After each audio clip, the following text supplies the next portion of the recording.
وكمان أكتر حاجة أنا شايفاها فعلًا بتخلّينا إن إحنا ما نكسّلش، لمّا نكون عارفين قيمة الحاجة اللي إحنا عايزين نعملها. يعني أنا لو عارفة قيمة إن الحاجة اللي هاعملها دي هتوصّلني لهدفي، وإن هدفي ده بالنسبة لي أنا حاجة باحلم بيها، لأ أنا هاقوم وأتحرّك، حتى لو أنا تعبانة، حتى لو أنا ما نمتش، حتى لو أنا كل حاجة، لأ أنا هاقوم وأعمل الحاجة اللي أنا عايزاها، عشان أنا عايزاها. فحطّوا في دماغكم الحاجة اللي أنتم عايزينها عشان أنتم عايزينها، أهلًا بالناس الكسلانة، أهلًا بالناس اللي سايبة حاجات قد كده وراها وقاعدة تتفرّج على فيديوهات إزاي تتخلّص من الكسل، إزاي تشوف طرق تساعدك على الكسل، وسايبة الحاجات اللي المفروض نعملها. هو أنا مش هالومكم أوي، لإن أنا في فترة من الفترات كنت باعمل نفس الحاجة دي، يعني كان ورايا حاجات كتير جدًا، وباصحى من النوم كسلانة أعملها، مش قادرة أعملها. وأقوم بقى إيه، أستذكى وأقول لأ أنا هاخش على اليوتيوب أشوف طرق تساعدني، والحقيقة هي الطرق كانت بتساعدني، بس بتساعدني كام يوم، يومين وأرجع أقوم برضه راجعة لنفس الloop تاني وأقف ومش عارفة أكمّل. ساعتها اللي هو يئست من نفسي كده ليه هو أنا مالي مش عارفة أبدأ ليه، طب ما الناس كلّها بادئة، طب ما الناس كلّها بتكمّل، أنا مش قادرة ليه؟ لحد ما جه أنا كنت ساعتها كنت عايزة أتعلّم برمجة، وكان ورايا محاضرات كُلّية كتير. ولقيت نفسي أنا ولا قادرة أذاكر محاضرات الكلية ولا قادرة إن أنا أتعلم برمجة، فقعدت بتاع أسبوع كده لوحدي أفكر طب أنا هاعمل إيه؟ طب أنا أصلًا حياتي كلها ممشياها عادي، طب ما أنا باقدر أروح التمرين، ليه مش قادرة أذاكر؟ طب ما أنا باقدر أعمل كذا، ليه مش قادرة أعمل الحاجة اللي المفروض أعملها؟ أمّا قعدت أفكر، أفكر، أفكر، طب قُلت إيه، طب خلاص أنا هاسيب البرمجة وهاسيب شوية المحاضرات، ما هو كده لسه الامتحان مش دلوقتي، وقُلت هاتعلم مونتاج. بدأت أتعلم مونتاج، لأ ومبسوطة ومتحمسة وخلّصت، وتاني يوم كنت أصحى عشان عايزة أتعلم مونتاج، وتالت يوم نفس الموضوع برضه، لقيت نفسي اللي هو إيه ده طب ما أنا باعرف أتعلم، أنا مش كسلانة، يعني أنا عندي طاقة أهو، وإن أنا أقدر أتعلم، ومن هنا عرفت إن أنا مش كسلانة، هي في حاجات بنبقى عايزين نعملها حابين نعملها، وفي حاجات بنبقى مش حابين نعملها. طيب في ناس بقى دلوقتي هتقول لي طيب أنتِ لقيتِ حاجة وعرفتِ تعملي اللي أنتِ عايزاه، ليه بقى في ناس برضه بتقعد على تيك توك واليوتيوب، في ناس بتقعد على اليوتيوب دي بالساعات تقول لأ أنا هاشوف فيديوهات وتقعد تشوف فيديو و2 و3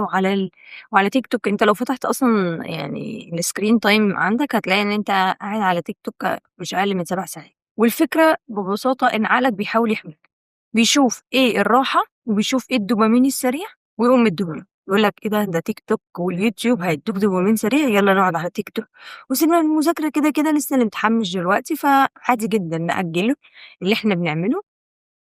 ونقعد على تيك توك شوية عشان نحس بقى بالراحة، عشان ننسى بقى ألم الامتحان، وننسى إن إحنا ورانا مذاكرة كتير، ويا لهوي ده أنا ورايا مذاكرة، ده أنا لسه ما خلّصتش، لا، نركن بقى من الدوشة دي ريّحني،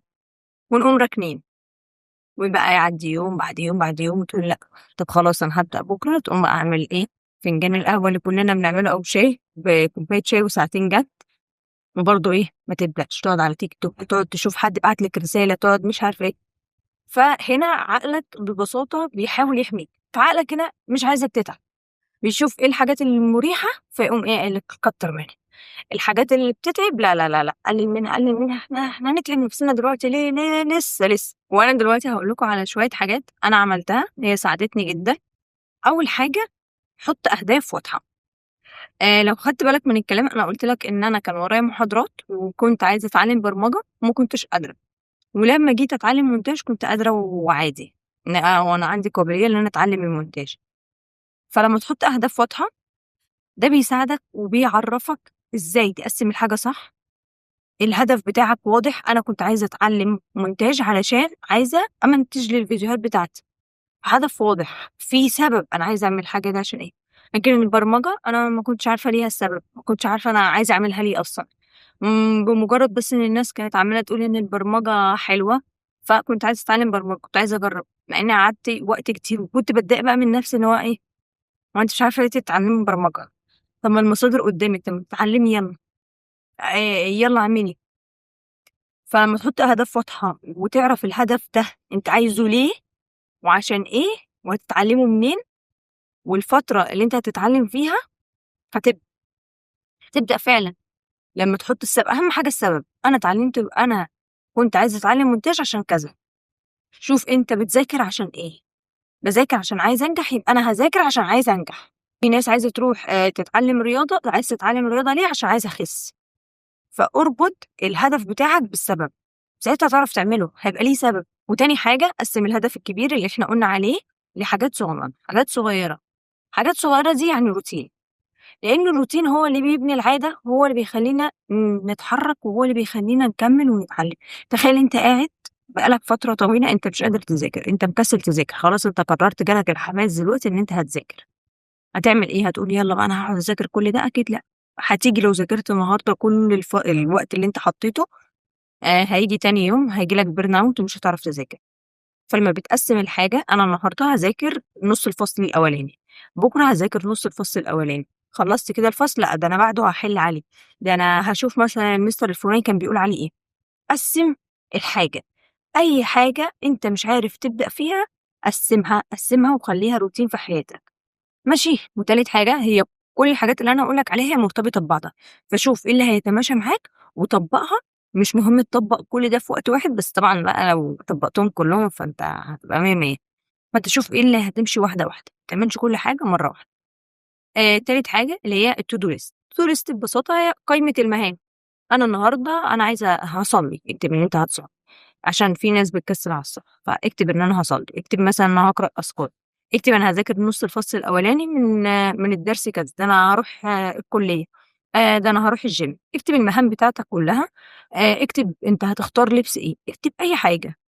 فلمّا تكتب المهام هتيجي بقى يبقى عندك حماس إن أنت عايز تعمل الحاجات دي، وبالذات بقى أمّا تعمل صح على حاجة واحدة، ياه! تحس بشعور جميل جدًا إن أنت عملت بقى check كده، ده أنا خلّصت الحاجة دي، ده أنا عايزة أعمل الحاجة اللي بعديها عشان أعمل الcheck، لمّا بتحس إن أنت عملت check واحدة وcheck واحدة وفي فراغ هنا، لأ أنت بتبقى عايز تخلّص الحاجة دي عشان تعمل عليها check برضه. فاعملوا إيه to do list دي هتساعدكم، ما فيش حد بقى يقول لي أصل أنا بابقى عارف الحاجة اللي أنا عايز أعملها في دماغي، كنت زمانك بدأت، كنت زمانك عرفتها. لو أنت ما حطيتش الto do list بتاعتك وعملتها ومشيت عليها ولزقتها كده قدّامك، أنت اليوم هو اللي بياخدك، هو اللي بيوديك وهو اللي بيجيبك، تقعد تقول إيه لأ طب أنا هاسيب المهمة دي أنا مش هاعمل أنا خلاص أنا في دماغي عارفة إن أنا هاعمل الحاجة دي، أنا هاركنها دلوقتي، هاقعد شوية على تيك توك، هاقعد أشوف صحابي بيقولوا لي إيه، هاقعد مش عارفة إيه، وبعد كده ييجي تاني يوم أصل أنا فاكرها في دماغي، لكن لمّا بتكتبها وبتحطها قدّامك أنت بتحس إن أنت لازمًا تعملها، أنت بتبقى ملزوم تعملها. فيا ريت تعمل كده وما تكسّلش، ماشي، ما تكسّلش وتعلّقها وتحطها قدّامك،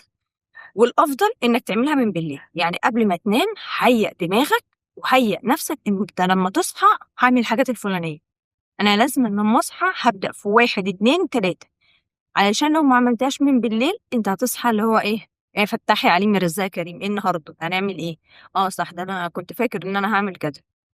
وتيجي بقى الكذا ده هتسيبه شوية إيه، لأ طب استنى بس نقعد شوية على تيك توك، مش عارفة إيه، فتلاقي اليوم كله هو اللي بياخده، لو أنت ما ملكتش اليوم، اليوم هو اللي بيملكك، بتبقى عاملة كده، هو اللي بيلف بيك. فالحاجات دي هي اللي هتساعدك إنك تتحكم في يومك وفي وقتك. وتالت حاجة جرّب قاعدة الربع ساعة، يعني إيه قاعدة الربع ساعة دي؟ أنت مثلًا خلاص كتبت المهام بتاعتك وعلّقتها وقعدت، كل ده عليَّ، المفروض أنا أعمل كل ده النهارده؟ المفروض أنا هاذاكر نُص الفصل الأولاني اللي أنا أصلًا راكنه بقى لي شهر، أنا هابدأ أذاكره؟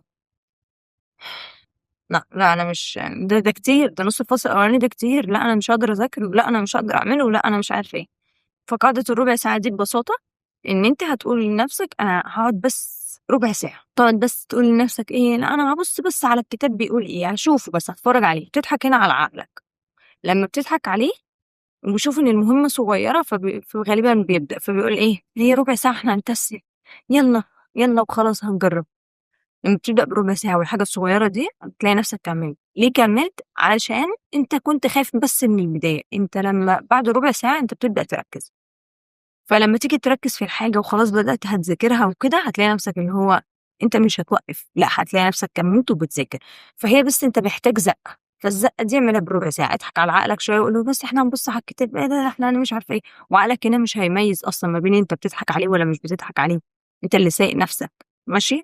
يعني أنا كمان برضه لمّا أكون مكسّلة عن أي حاجة أعملها، باعمل اللي هي ربع ساعة دي. مثلًا مش قادرة أعمل الmontage بتاع الفيديو، فاقول بس أنا هامنتج ربع ساعة، بالاقي نفسي قعدت 4، 5 ساعات عادي.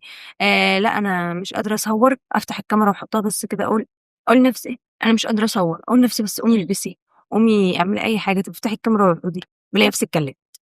فهي بس كده محتاجين زق، فالزقة دي خُدها بربع ساعة، بعد ربع ساعة بتلاقي نفسك بتتكلم وعادي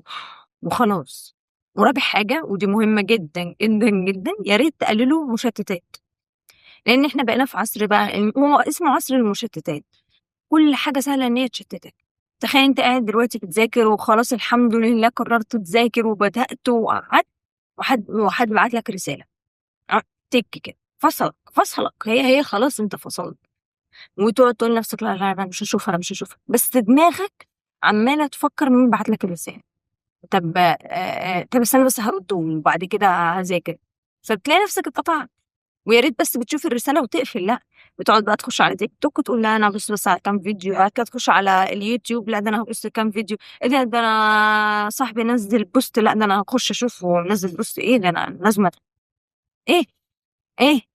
فيا ريت نقلل الحتّة دي، يا ريت التليفون ده يتسلِّم كده على باب الأوضة وأنت داخل عشان تذاكر، تقعد تذاكر بجِد واجتهاد، علشان لمّا تخلّص وتاخد البريك امسكه، إحنا مش هنقطعه عنّك كتير يعني، ده هُم لو ذاكرت ساعتين يبقى حلو. وخامس حاجة ودي مهمة جدًا، جدًا، جدًا، لإن من غيرها أنت مش هتقدر تعمل كل الحاجات اللي أنا قُلت عليها، وهي قِلّة النوم. تخيّل أنت رايح تواجه العالم كلّه بساعتين نوم. مش هتقدر، مش هتقدر، وتقعد بقى تقول لنفسك لأ ده أنا هاقدر، ده أنا هاعملها، لو الحاجة هتاخد منك 10 دقايق أنت بتقعد فيها أكتر من نُص ساعة، ليه؟ عشان أنت مش قادر، جسمك مش قادر، تخيل بقى جسمك وعقلك وكلّه، فلأ نام كويس، ناموا بدري واصحوا بدري، والناس اللي بتقعد تذاكر بالليل وتقول لأ أنا باذاكر بالليل أنا بابقى فايقة أنا مش عارفة إيه، أنت بتذاكر أضعاف الشخص اللي بيذاكر الصبح. لإن ربنا خلقنا كده، إحنا مش هنغيّر الساعة البيولوجية. وآخر حاجة أقولها لك، يا ريت تكافئ نفسك على أي إنجاز صغير أنت بتعمله، يعني أنت خلّصت نُص الفصل الأولاني، شوف أنت بتحب تعمل إيه واعمله. في ناس ممكن اللي هي بس تنزل تتمشى، في ناس ممكن تقف في البلكونة فبتحس إن هي مبسوطة، في ناس لو رسمت هتبقى مبسوطة، لو كلمت شخص أنت بتحبه فأنت مبسوط، حضنت اخواتك فأنت مبسوط. فشوف الحاجات الصغيرة إن أنت بتعملها وبتحسسك إنك مبسوط اعملها كافئ نفسك بيها، جيب لنفسك شوكولاتة، اشرب فنجان قهوة، أنا باعشق القهوة، أنا كل ما أبسط نفسي أشرب فنجان قهوة، فشوف اللي بيبسطك واعمله، عشان والله العظيم هي رحلة صعبة، فزُقّ نفسك وكافئ نفسك على الحاجات اللي أنت بتعملها، فده اللي هيدّيك دافع إنك تكمّل، ماشي؟ وعايزة أقول لكم إن الحركة بتجيب حركة، والنشاط بيجيب نشاط، فخلّيك فاكر إن الكسل بيجيب كسل، لو أنت كسلت تعمل الحاجة الفلانية هتكسل تعمل الحاجة الفلانية، وخُد بالك أنت ما بتكسلش اقعد على تيك توك. ماشي، أنت لمّا بتقعد على تيك توك أنت حلمك بتقعد تقول له لأ أنا مش قادرة أعملها دلوقتي، الحاجة اللي أنا عايزها لأ أنا مش عايزة أعملها دلوقتي، وكمان أكتر حاجة أنا شايفاها فعلًا بتخلّينا إن إحنا ما نكسّلش، لمّا نكون عارفين قيمة الحاجة اللي إحنا عايزين نعملها، يعني أنا لو عارفة قيمة إن الحاجة اللي هاعملها دي هتوصّلني لهدفي، وإن هدفي ده بالنسبة لي أنا حاجة باحلم بيها، لأ أنا هاقوم وأتحرك، حتى لو أنا تعبانة، حتى لو أنا ما نمتش، حتى لو أنا كل حاجة، لأ أنا هاقوم وأعمل الحاجة اللي أنا عايزاها، عشان أنا عايزاها. فحطّوا في دماغكم الحاجة اللي أنتم عايزينها عشان أنتم عايزينها، أنتم مش مستنيين تسمعوا أي كلام من أي حد يقول لكم لأ قوموا معلش زقوا نفسكم، زقوا نفسكم إيه أنا عايزة الحاجة دي ما ازقش أنا نفسي ليه؟ الفيديو يعني الفيديو اللي أنت بتسمعه دلوقتي هو هيدّيك دافع، بس لو مش من جواك الدافع ده برضه مش هتبدأ، برضه هتقعد تكسّل وبرضه هتسيب الحاجة، لأ أصل أنا مش قادر، لأ أصل أنا تعبان، لأ أصل أنا ما هو النجاح مش لأي حد برضه. فركّزوا في الحاجات اللي أنتم بتعملوها، ركّزوا في تصرفاتكم، ركّزوا في الحاجات اللي بتقضّوا فيها يومكم، شوفوا روتين يومكم بس كده ماشي إزاي، هتلاقيه من شوية على تيك توك، شوية على اليوتيوب، شوية على مش عارفة إيه، والناس بقى اللي بتقعد على اليوتيوب كتير وتقول نفس أصل أنا باشوف فيديوهات، أصل أنا باثقّف نفسي، أنت بتضحك على نفسك، أنت بتضحك على نفسك، أنت عارف إيه المفروض إنك تعمله وسايبه ما بتعملهوش، يبقى أنت بتضحك على نفسك، صح؟ sorry يعني بس أنت فعلًا بتضحك على نفسك، كده إحنا بنلعب، كده إحنا بنستهبل. فيا ريت تعرفوا مصلحة نفسكم وقيمة نفسكم علشان تعملوا الحاجة بجد